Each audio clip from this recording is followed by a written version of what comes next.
Miss হবে না আপনার পছন্দের টিভি শো। দেখুন জি5 অ্যাপে একদম ফ্রি। স্রোত, তোমার একটা প্রশ্নের জবাব দেবো আমি বলেছিলাম, দিয়েছি। তোমার সব প্রশ্নের জবাব যে আমি দেবো তা কিন্তু বলিনি।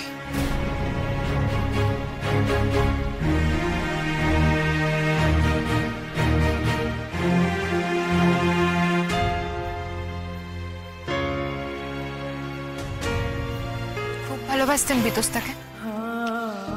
আমি বলছি তো, ওসব ফিলিংস নিয়ে আমি কখনো ভাবিনি। ভেবেছেন, ডেফিনেটলি ভেবেছেন, আর ভালোবেসেছেন।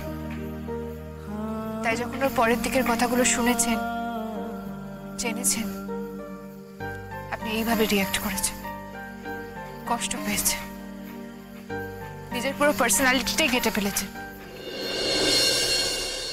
স্রোত, বড্ড বেশি পরচর্চা করছো তুমি। আচ্ছা, সেদিন আপনার বিতস্তাকে বুঝতে কোনো রকম ভুল হয়নি তো? মানে আপনি যে মানুষ চিনতে একেবারেই খারাপ, সেটা নিশ্চয়ই আপনি মানবেন। কেন মানবো? সেটা আমাকে জিজ্ঞেস করছেন?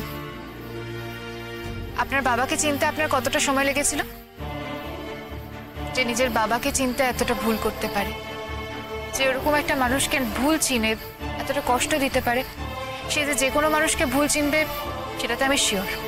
স্রোত, তুমি ঘুরিয়ে ফিরিয়ে কি বলার চেষ্টা করছো বলো তো? আমি বলতে চাইছি, হয়তো সেদিন আপনি বিতস্তাকে ভুল বুঝেছিলেন, আর সেই কারণে তার ভালোবাসা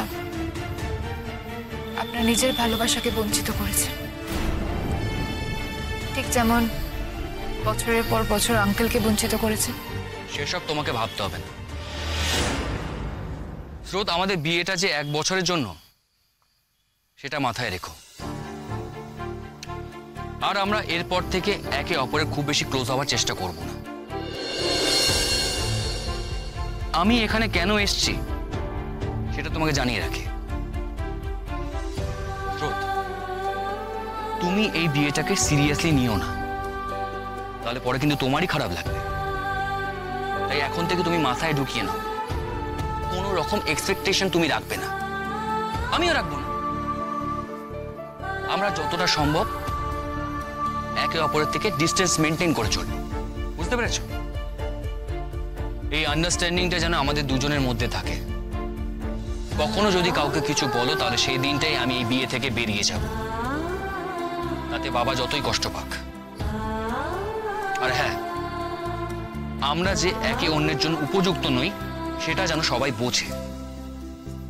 সেখানে তোমাকে আদর্শ বউ হতে হবে না। দুটো জিনিস একসঙ্গে কি করে হয়? একদিকে আপনি বলছেন আমরা একে অপরকে ডিস্টার্ব করব না, আবার অন্যদিকে বলছেন যেন সবাই বোঝে আমাদের মিল কখনোই সম্ভব না। রোদ বাড়াবাড়ি করো না। আমার তখন সন্দেহ হচ্ছে যে তোমার মনে অন্য কিছু আছে। কি আছে? আপনি কি ভাবছেন আমি আপনার প্রেমে পড়ে গিয়ে সারাটা জীবন আপনার সাথে কাটাবার প্ল্যান করছি? জি5 ডাউনলোড করুন আর সব এপিসোড দেখুন একদম ফ্রি।